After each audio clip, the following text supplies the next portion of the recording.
Assalamualaikum warahmatullahi wabarakatuh.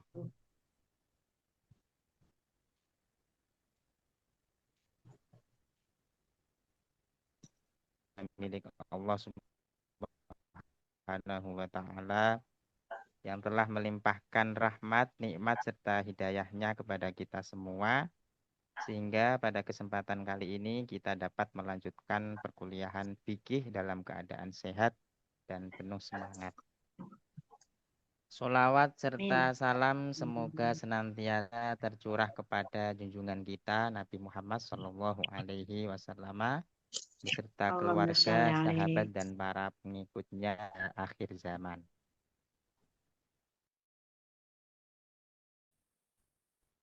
Dengan penuh rasa hormat, perkenankan penghormatan besar-besarnya kepada Ibu Hajah Dr. Affah Mumtazah MPDI selaku dosen pengampu mata kuliah fikih. Berkat bimbingan dan ilmu beliau, kami dapat mempelajari dan mendiskusikan berbagai aspek fikih dengan baik, termasuk tema yang sangat penting minggu ini, yaitu zakat perdagangan atau zakat tijarah. Tema ini sangat relevan dengan kehidupan modern karena banyak di antara umat Islam yang kini terjun di dunia bisnis, baik secara langsung maupun melalui media digital. Maka memahami hukum zakat perdagangan menjadi bagian penting agar kegiatan ekonomi kita tetap sesuai syariat agama Islam. Baik, sebelum kita membahas lebih lanjut, saya di sini ingin mengajak teman-teman memahami dulu apa sebenarnya yang dimaksud dengan zakat tijarah. Ibu Mu'ayanah bisa jelaskan pengertian zakat perdagangan menurut pandangan fikih mazhab Syafi'i? Oke, siap Gus. Matur suwun. Zakat perdagangan atau zakat tijarah adalah zakat yang wajib dikeluarkan atas harta yang digunakan untuk kegiatan jual beli dengan tujuan mencari keuntungan. Menurut mazhab Syafi'i, setiap barang yang diperdagangkan wajib dizakati apabila telah mencapai nisab dan haul. Sebagaimana yang dijelaskan oleh Imam An-Nawawi dalam Al-Majmu' Syarah Al-Muhadzab, segala sesuatu yang diperjualbelikan dengan tujuan memperoleh keuntungan apabila telah mencapai nisab atau hal, maka wajib dizakati sebesar 1/40 atau 2,5%. Artinya, setiap harta yang berkembang karena aktivitas perdagangan termasuk dalam kewajiban zakat sebagaimana zakat emas dan perak. Itu. Oh, nggih, bener, bisa Bu. Dilanjut, Nggih, Bu. Terus dalilnya juga jelas, Gus. Dalam Al-Qur'an surat Al-Baqarah ayat 267 Allah berfirman, A'udzubillahi minasyaitonirrajim. Bismillahirrahmanirrahim. Ya ayyuhalladzina amanu anfiqu min ribati ma kasabatum wa mimma akhrajna lakum minnal ard ila akhiraya. Yang artinya, wahai orang-orang yang beriman, berikanlah dari hasil usahamu yang baik-baik dan sebagian dari apa yang kamu keluarkan dari bumi untukmu. Janganlah kamu memilih yang buruk untuk kamu keluarkan, padahal kamu sendiri maunya, melainkan dengan memicingkan mata terhadapnya. Dan ketahuilah bahwa Allah Maha Kaya dan Maha Terpuji. Selain itu, Rasulullah Shallallahu Alaihi Wasallam juga bersabda, Rasulullah Shallallahu Alaihi Wasallam memerintahkan agar zakat dikeluarkan dari barang-barang yang disiapkan untuk diperdagangkan. Hadis riwayat Abu Dawud dari Samurah bin Jundub. Hadis ini menjadi dasar utama kewajiban zakat tijarah dalam pandangan para ulama, termasuk dalam mazhab Syafi'i. Menarik sekali. Sekarang saya ingin tahu apa saja syarat agar zakat perdagangan itu wajib. Mungkin Bu Ayana bisa Oke, bagus. menjelaskan. Oke, siap-siap baik. Dalam madzhab Syafi'i terdapat 4 syarat utama, yaitu satu, barang dagangan diniatkan untuk dijual belikan, bukan untuk dipakai sendiri. Yang kedua, nilainya mencapai 1 nisab, yaitu setara dengan 80 gram emas. Yang ketiga, sudah berlalu 1 haul atau 1 tahun hijriyah sejak dimilikinya barang tersebut. Yang keempat, pemiliknya adalah seorang muslim, berakal dan merdeka. Jika semua syarat itu terpenuhi, maka wajib mengeluarkan zakat sebesar 2,5% dari total nilai bersih harta dagangan tersebut. Nggih, Bu.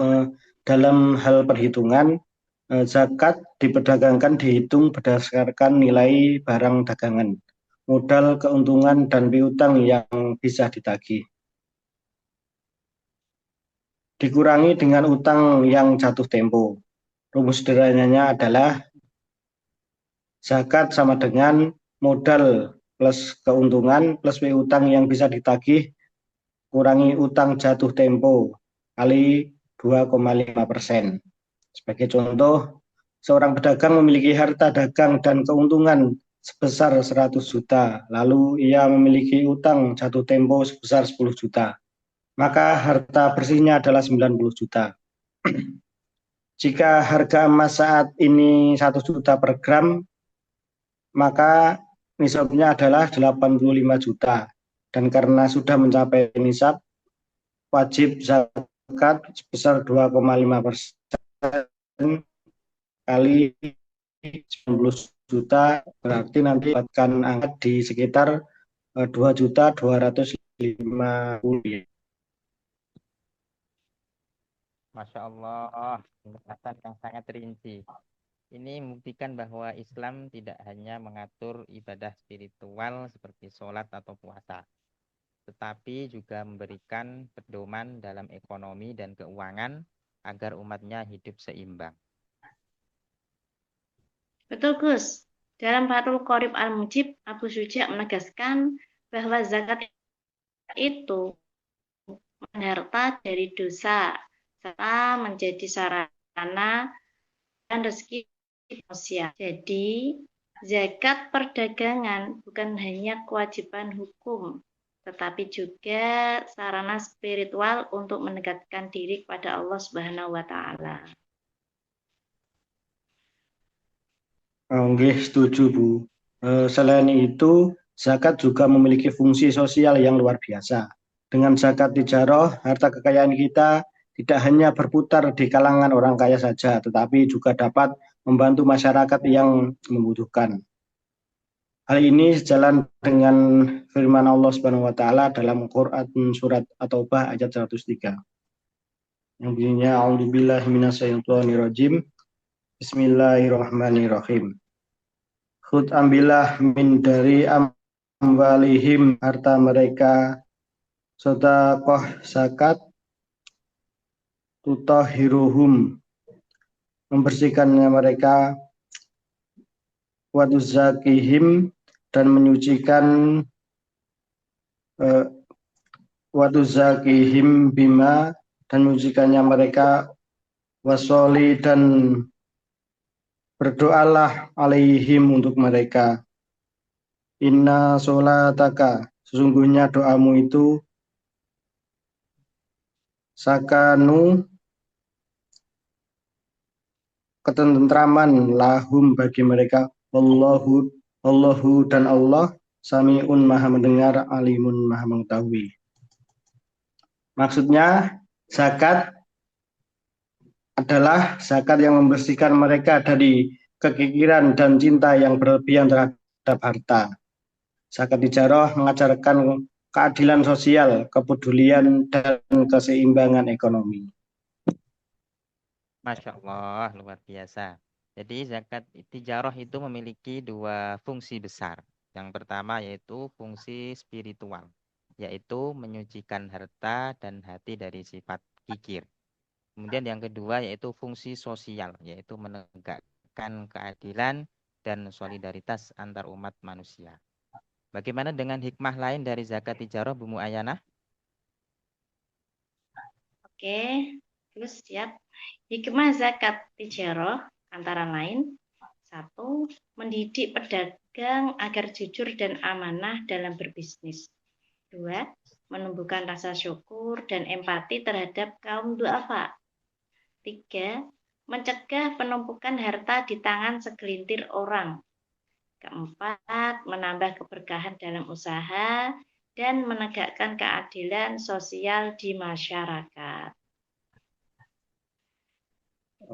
Nggih, Bu, menambah sedikit, dan juga untuk kita sebagai mahasiswa memahami zakat tijarah adalah bekal moral dan spiritual. Walaupun kita belum berdagang besar, tapi pemahaman ini bisa menentukan kita di masa depan berwirausaha dengan nilai-nilai Islam.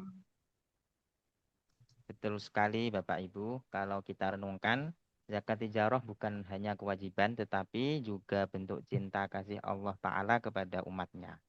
Dengan zakat, harta yang kita miliki menjadi bersih, berkah dan juga bermanfaat bagi orang lain. Benar Gus. Dalam Al-Ismu, Imam An-Nawawi juga menekankan bahwa zakat perdagangan dihitung berdasarkan nilai barang di akhir tahun, bukan saat pembelian.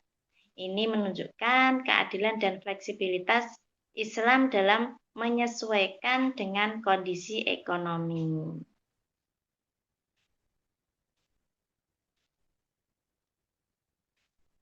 Abah Rohim mau menyimpulkan?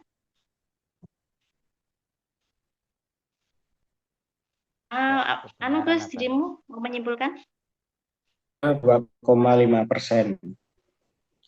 Zakat ini memiliki manfaat besar, membersihkan harta, menumbuhkan solidaritas sosial, dan membawa kepekaan dalam rezeki. Amin. Semoga nafawat kita dan di amal jariah berkat bimbingan dari dosen tercinta kita yaitu Ibu Dr. Hajah Afwah Mumtazah MPDI yang telah membimbing kami memahami fikih secara mendalam dan kontekstual. Terima kasih atas kerjasama teman-teman serta perhatian semua. Wassalamualaikum warahmatullahi wabarakatuh. Waalaikumsalam warahmatullahi wabarakatuh. Terus